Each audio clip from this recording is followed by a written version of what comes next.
Hagas, chat na nga nito sa biyuda. Siguro nga kanina kit pa din na ginulat kaniya. Baag, darami chat pero diri man la na reply. Ginti tinawagan ko na luwat pero diri gin sasagot. Kanina sugod niya nga wala malilate. Dapat alas 9 adi na sa meeting place pero siya na wala pa. Kung nasa rabutan lak, pinarigo lak mo. Mao daw kay kalain sa amyon. Joke. Yadi na, nag-reply gihapon. Apikin ako no siya. Kita pwede na magkit niya na sa mga outfit. Hi mga beaches! Kanina pa kam? Diri gad, kakaabot palalat na mo mao nga, nadudunot na kami diri kakaulat sa imo. Pasensya na kam kayan, akong tulong nga bodyguards, kailangan ko pa uwatan kay mas stricto pa kisa sa kag-anak. Pero, ayaw kang kabaraka kay mag-i-iris na kit. Kaya aram ko, pinanrurutos na kam. Maupay man, pero dapat syempre libre mo. Kay pirmi man diba?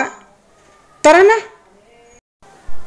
Hala, mangingiskwila na latkit ngayon, kalaksi sa panahon.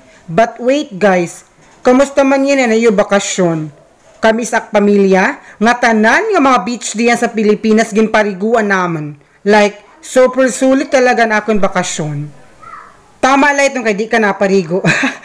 Joke!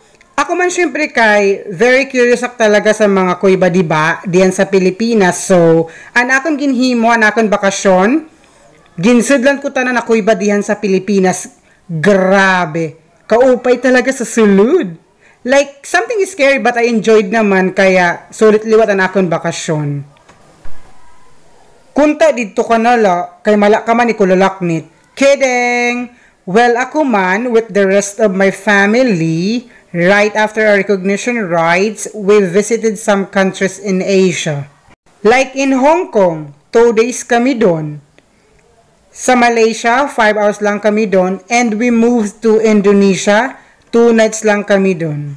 Sa Korea naman, 6 hours lang kami doon. At sa Japan, 1 day lang kami doon.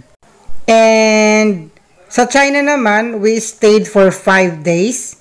And niyaya ko yung family ko na pumunta sa Thailand since Thailand talaga yung pinakapaborito kong bansa na mapuntahan dahil pagod na sila, so ako na lang pumunta doon. So, nag-stay ako doon ng 7 days, ganon. So, ganon siya ka-enjoy. So, nag-enjoy talaga ako sa bakasyon ko kaya kahit magsimula na ngayon mismo yung pasukan, okay lang kasi I enjoy naman my vacation, so at least nag-enjoy tayong lahat, diba? Salamat Byuda sa pagkain at sobrang nag-enjoy talaga kami ngayon ni Digus. And welcome to the group again and welcome back to the Philippines and welcome home. Ano ba kayo? Siyempre mga kaibigan ko kayo at okay lang yan.